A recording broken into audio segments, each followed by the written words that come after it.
my background, I started on the investment management side. I was an econ math major at Columbia, then 1 year at Harvard Law, which was enough. Then I was at a hedge fund, Bridgewater, which is where I met Ben, and then a few years on the investment team for Columbia's endowment. Ben, BCG, then Harry's. Andy, I don't know if he's still here, I think was management consulting, and then investment management. You look at the Warby's team, finance consulting. You look at the Harry's team, finance and consulting. The Birchbox team, finance and consulting. Honest Co broke the trend, it's a lawyer. And so, that's kind of weird, right? You think about sort of the traditional path to a brand builder, and it's somebody who kind of comes up through the ranks, at a large CPG or apparel company, learns the ropes there, and at some point goes off either within the organization or or independently and builds an amazing brand themselves. Tells you something different might be going on here. And to me, the big demarcation point on all this, and I won't be the first or the last person to mention Facebook and Instagram today, but you think, Randy said 2010, founding Warby Parker as the demarcation point for all this.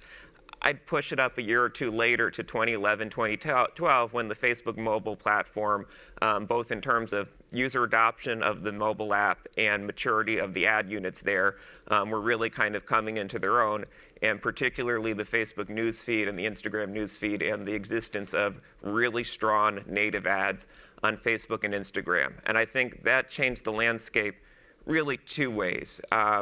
First of all, you think, what are the strengths of a traditional advertiser, both in-house and agency? And one of the things that traditional advertisers are really good at is making really kick-ass creatives.